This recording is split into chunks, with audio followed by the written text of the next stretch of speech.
নতুন দিল্লীত দুটা অসম ভৱন আছিল।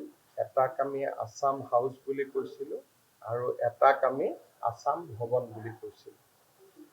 যোৱা কেইটামান বছৰত আমি আছাম হাউচ তাক আমি নতুনকৈ নিৰ্মাণ কৰিলোঁ আৰু বৰ্তমান আমাৰ ৰেচিডেন্স কমিশ্যনাৰ অফিচটো আছাম হাউচতে আছে। এই বছৰৰ শেষৰ ফালে অসম ভৱন যাক আমি ভাঙি পেলাই নতুনকৈ নিৰ্মাণ কৰিছিলোঁ সি সম্পূৰ্ণ হ'ব আৰু অসম ভৱনটো মূলতঃ চৰকাৰী কাম কাজত ব্যৱহাৰ কৰা হ'ব। Residence commissioner office, cabinet meeting বা যিকোনো চৰকাৰী কাম কাজ হ'ব আৰু তাৰ ফলত ৰেচিডেন্স কমিশ্যনাৰ অফিচে যিখিনি স্থান আছাম হাউচত ৰাখিছিলে তাত সৰ্বসাধাৰণ মানুহ থাকিব পৰা হ'ব।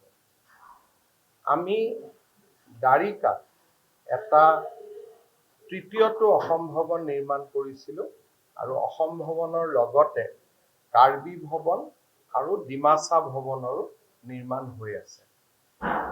এই অসম ভৱনটো নিৰ্মাণ তৃতীয় অসম ভৱন য'ত আমি এতিয়া থিয় হৈ আছোঁ তাৰ নিৰ্মাণ প্ৰায় শেষ হৈছে। পূজাৰ আগে পিছে ইয়াকো আমি জনসাধাৰণৰ কাৰণে মুকলি কৰি দিম। এইটো অসম ভৱনত আমি যিটো হিচাপ কৰিছোঁ প্ৰায় 40 গৰাকী বা 40 জন মানুহ ইয়াত থাকিব পাৰিব আৰু মেইনলি এই অসম ভৱনটো দিল্লীত অলপ বেছি সময়লৈ অহা পেচেণ্টসকলৰ বাবে এই অসম ভৱনটো তৃতীয় অসম ভৱনটো আমি ব্যৱহাৰ কৰিম।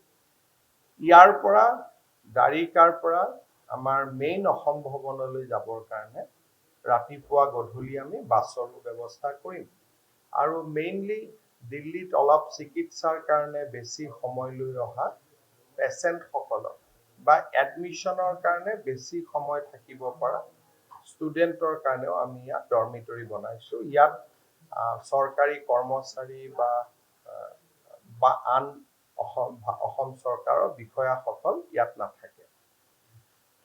আমি আৰু এটা ডাঙৰ প্ৰজেক্ট কৰি আছোঁ, সেইটো হ'ল দ্বাৰিকাতে, যাৰ কাৰণে আমি অলপমান ডাঙৰ মাটি এডোখৰো পাইছোঁ। এতিয়া আপোনালোকে চাই আহিলে আমি চেষ্টা কৰিম তাতে যাতে নতুনকৈ আমি 100টা ৰুম বনাব পাৰোঁ আৰু অসমীয়া দিল্লীত থকা অসমীয়া সমাজখনে যাতে বিয়া বাৰু পাতিব পাৰে তাৰ কাৰণে আমি ডাঙৰ হল এটা কৰিব খুজিছোঁ, য'ত 300 মানুহ বা 400 মানুহ একেলগে গোট খাব পাৰে আৰু ওপৰত আমি টপ ফ্ল'ৰত এটা নামঘৰো কৰিব খুজিছোঁ।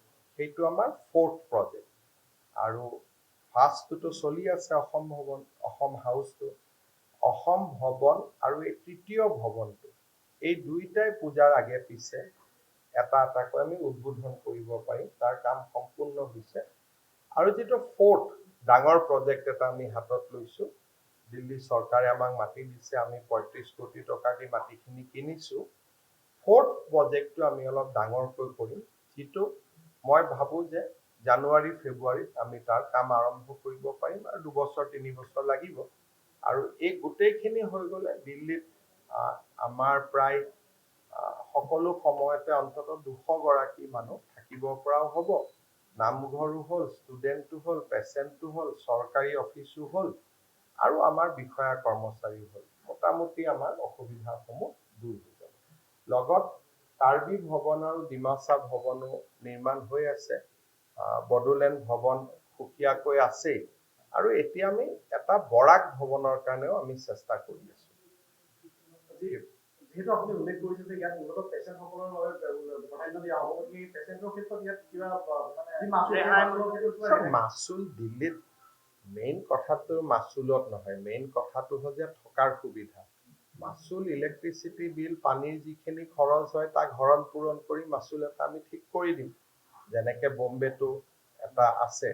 গতিকে বম্বেত যেনেকুৱা আমি অসম ভৱনটোত পেচেণ্ট থাকে এটা মাচুল লয়, তেনেকে হিচাপ নিকাচ কৰি এটা মাচুল ল'লে হয়, কিন্তু হোটেলতকৈতো বহুত কমেই হ'ব। চতুৰ্থ প্ৰকল্পটোৰ নামো অসম ভৱনেই। এই গোটেইকেইটাৰ নাম এটা এতিয়া ভাবিম। এটাতো অসম ভৱন হ'ল, এটা আছাম হাউচ হ'ল, গতিকে থাৰ্ড প্ৰকল্পটো ইয়াৰো এটা অসম নামটো সন্মুখত ৰাখি অসম অতিথিশালা এনেকুৱা এটা নাম ৰাখিব লাগিব।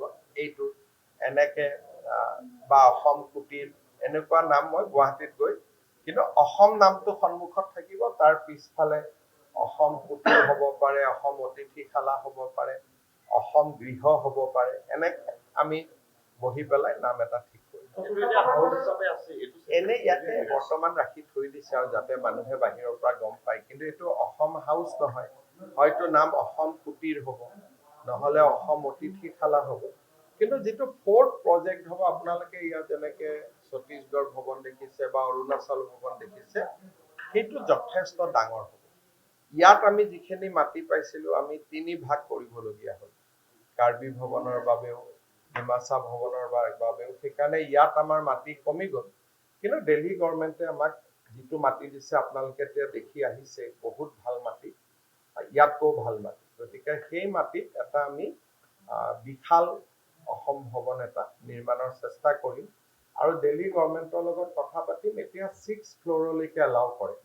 যদি আৰু 2টা ফ্ল'ৰ আমি পাওঁ, তেতিয়াহ'লে প্ৰায় 100-150 মানুহ থাকিব পৰা।